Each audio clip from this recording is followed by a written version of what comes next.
Hey y'all, welcome back to toya.dtv.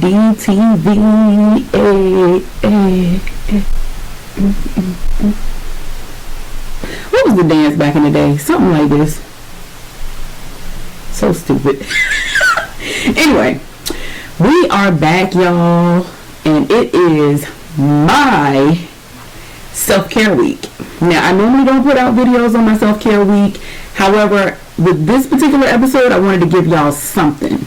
So it's going to be a short review, but I'm going to try to hit all the main points. This is going to be season 5, episode 8 of Real Housewives of Potomac, serving up betrayals. So we start off, we hear someone singing, and it's Candiace in the studio. She wanted to remix her song that she made for her husband, Chris. And she put a go-go beat to it. And I thought that was actually better than the original song. So she said that Chris had been singing her song to everybody in hopes that someone would pick it up. She was so ecstatic because Chucky Thompson picked up her song. So she's feeling very blessed. And I have to say that she sounded a lot better in the studio than she does just kind of like doing her performances at events and stuff like that. You know, the go-go beat did change it up for me. The original song I didn't like so much, but the go-go beat added to it, I have no complaints. After she gets done recording, she sits down and talks to Chris, and she's like, well, you know what? I am coming to the conclusion that I am officially done with Monique. Michael and Ashley arriving at this restaurant, and they're walking in, and Ashley's getting a menu, and Michael doesn't want a menu because he said, I don't understand how you can eat. Michael is terrified. He's terrified. He's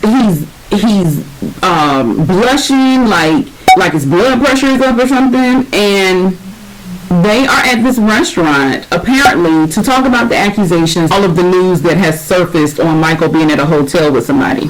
Ashley orders her dinner and says, she starts off by saying, well, first of all, I want to know the text messages that I read. Is there any truth to that you have a wife and a boyfriend?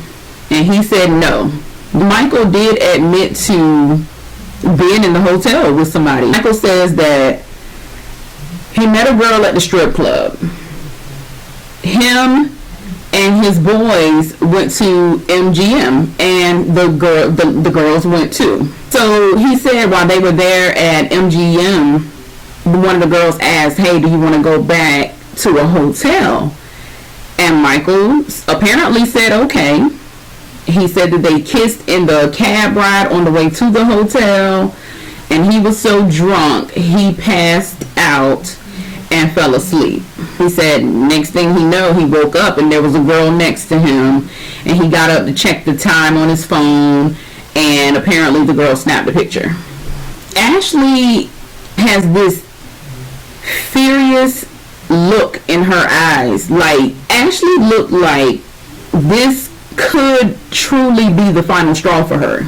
Like, after this, if he does anything, I truly believe that this could be the final straw for her, because she has, children in the picture now, and she's growing up. She don't want to do the things that they previously did. So Michael mentions that they had lost their intimacy. So, and he said he was craving it, but he shouldn't have done it. So Ashley explains in her confessional that they don't have a traditional marriage, a threesome before. While they're discussing it, and he says, well, we always done it together. She was like, exactly, you did not think of me, period. Ashley lays down the law. Ashley says, this ends now? No, I'm telling you right now that this ends now.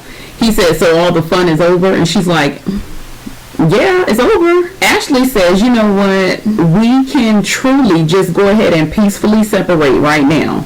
Michael says, no, there's too much at stake. And he said, Dean. Ashley said, and I appreciated this part, Ashley said that they're not going to stay together for Dean, and that she better not hear anything else about it.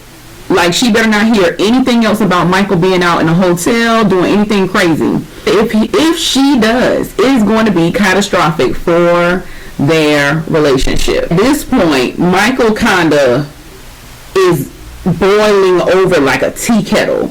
Michael looks like he is scared out of his complete mind right now. Like he's either gonna break down or get up and run away out of there. Michael says, "Can we cut? Can we cut? Like, look, we're talking about this stuff on the air. And it's a bit much. We gave you what you want. Now can we just cut?" Cameras kept rolling, but the conversation did stop as far as we saw. We see Monique. She has rented out a space so that she can get work not for lazy moms done. She feels like when she's at home, there's too many distractions and she needs time to be able to get away to focus strictly on her business. She has the live podcast coming up and the ticket sales are not doing good. She's only sold 20 out of 300 and a lot of money is being spent. Monique is just feeling like I need to at least break even. She spent $80,000 in her mind. So now we see Wendy and Eddie. They are out cruise for like karate lessons, and it's so funny. He said he's there for Power Ranger training. That's so super cute and innocent. Well, Wendy kind of pours out to us that she's feeling kind of sad about the place that she's in right now. She doesn't want to return back from maternity leave. She's feeling like she's teaching and she's great at it and everyone loves her. But that's not what she really wants to do. So she's torn. She wants to be at home with her babies, and then she still wants to be a political commentator all at the same time. Wendy says she does not think that she can be a political commentator as well as keep teaching for Johns Hopkins. She doesn't think she can do both. So now she's starting to feel like she has to choose. Even though her maternity leave is up, she hasn't sent the email that she's coming back yet because she's not sure. She doesn't get anything out of teaching. She doesn't get happiness out of teaching. Her passion is political commentating.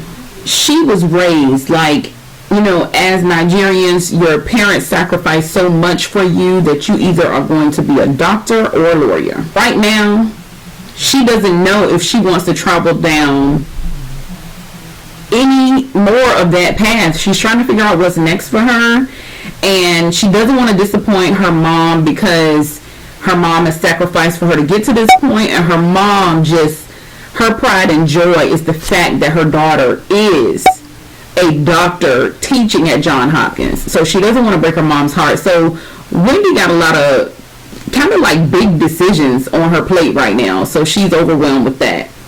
We see Monique and Chris, and they're talking about her live podcast that it's not going so well as far as the convenience of things and sales and everything. Everything is not going smoothly. Chris suggests that she should cut back on some other things since the ticket sales are not where she expected them to be. Monique is not feeling that. Monique is like, look, if I do a party or podcast, any event is going to be full-blown Moniqueified. But she said she actually talked to her accountant and she has spent over $200,000 on getting this up and running, and she said that a lot of it is investment, which she was prepared for, but she needs to at least break even on these ticket sales, and it's just not happening. Monique also tells Chris that Candiace backed out of the live podcast, and then she throws shade and says, well, I was going to ask her how is the honeymoon phase when you haven't even been on a honeymoon. I'm not sure why that's such a big deal. Maybe they don't have the money to go on a honeymoon. Maybe they don't have the money to go on a honeymoon. Maybe they are saving up to go on a huge, extravagant honeymoon. It is what it is. Like, that's their business. Like, I don't even know if everybody does go on a honeymoon. I think it just depends on the couple. I know everybody can't afford to be lavish and, going all these places. When they get to that place, they will go on a honeymoon. Monique actually called Candiace selfish for pulling out of the podcast. I think that's a little crazy. You expect somebody to come to your live podcast when you're most likely going to ask embarrassing questions live on the air, and y'all are not cool and y'all are not friends? would she come? Why would you expect her to come? I don't get that part. Y'all let me know if y'all understand that. Put that down in the comments, because I do not understand that at all. If I don't mess with you, I probably would have texted you and told you were off the program. Robyn is visiting her parents, and we learned some things about Robyn. Her dad is a retired dentist, and he's a jazz musician. Her mom is a retired professor. We also learned that Juan lost both of his parents by the age of 15. That's a hard pill to swallow, and that is extremely rough. That's sad. So they have always looked at her parents have always looked at him like a son, and now I kind of see why Robyn is just like, this is the one for me, I don't want anybody else. It is what it is. So she brings it up to her mom and dad that they have discussed getting married because they want to buy a bigger house, and that's the path they think they want to go down. Her dad has reservations. Her mom is all for it, you know. But one key thing she mentioned is that at this time they want to do premarital counseling so that they don't drag old business into the new marriage, which makes perfect sense. Sometimes you got to do your research, man, and this stuff that you wouldn't think to ask, that you need to ask, and get stuff out there on the table. I mean, it can't hurt. So Ashley has a 14-year-old sister on her mom's side. The sisters have different dads. Ashley says that she's the best thing that's ever happened to her. So she's grateful that she has a 14-year-old sister. So her sister is looking for a dress. And back in the day, you know, everything was prom dresses, and now it's different. So Ashley, you know, she goes in to try on her dress, and Ashley and her mom start having like a side conversation about Michael. So Ashley's mom is pissed. She's more pissed than Ashley. She's like, he got it all. He got a wife. He got Dean. I don't understand what he needs. Ashley's like, Mom, trust me, I got this. And I'm not afraid to leave Michael. She's done it before. I wonder when she did it before. But she said she's done it before. And his mom is like, her mom is just saying, you know, he can't continue to fall back into old ways. And Ashley agrees, you know, like, I'm going to put down my foot. He's not going to continue to do this stuff. It's not right. It's not cool. So we get to the event at the winery. Gizelle has arrived. Things are decorated. Things are reserved. And she's digging it. Y'all, I have to say this. As crazy as Gizelle's outfits have been during this season, this particular episode, she was alright. She was good. She was good. There was nothing bad that I saw her have on. I questioned what Robyn had on when she was talking with her parents. Her jeans had like patches of embroidered something on it. And it was, I don't know. Anyway, so everybody starts arriving at the winery. The whole point of being here at this winery, we are celebrating Gizelle on winning her literary award. So Monique shades Gizelle in the confessionals, and she's just like, so you won an award because you wrote a book about your cheating ex-husband that you are dating now. So is there going to be a part 2? Monique, I thought you said stay out of people's marriages. I just had to point that out. Like, the shade is real. So everybody is arriving. We see Candiace and Dr. Wendy. They are arriving. Candiace reaches out to hug Monique. Everything is good. Everyone else is socializing, talking, communicating. So they start to drinking on their wine and, you know, tasting. And Karen wishes that Gizelle had just Skyped her so she could have saved the money on gas, because all they're doing is standing around and that's it. So Ashley arrives, and Ashley's going to have a little something to drink because she feels like she may actually be pregnant. And she said that it's more difficult to conceive when you are breastfeeding. I've never heard that, but put it down in the comments if you know if that's true. I would like to know. And they were like, what? You could be pregnant? And she said, well, I might be. So the ladies are, well, I think it was Gizelle that was like, oh, so everything's good with you and Michael now. Ashley, I have to give her that. Ashley does not mind putting the raw business out there on the table. So Michael and Ashley have had a threesome. They've slept with, other people, but they've always been together doing it. Ashley's at the point where she doesn't want anything with anyone else, so she want to be in a monogamous relationship with Michael. And then she explains that to the ladies, and Monique is like, you know what's best for you and baby Dean.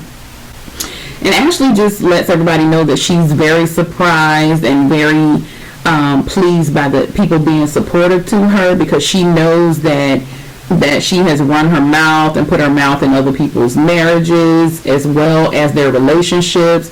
And she said that she appreciates the love and support, and that they are truly mature women, and they are about it, as Ashley said.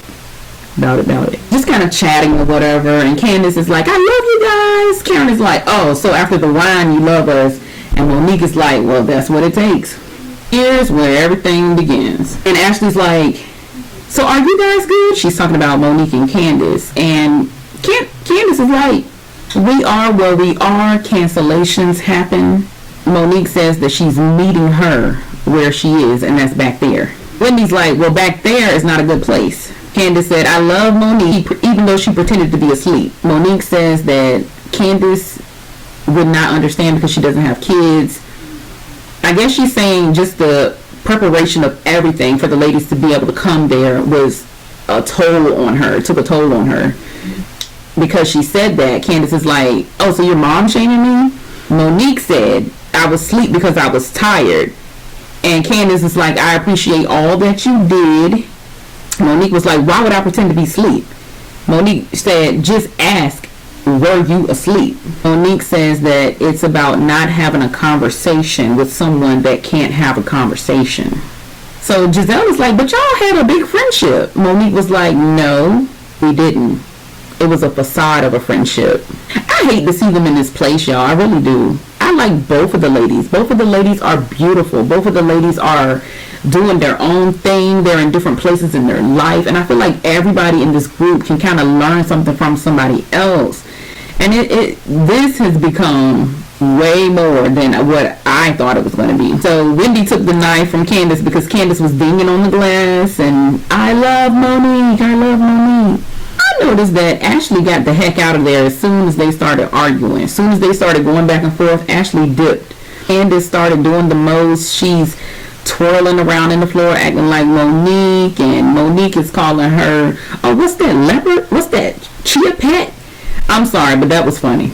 Monique said, get your hand out of my face. Candiace says, why? You gonna drag me? Monique was like, oh, you want me to?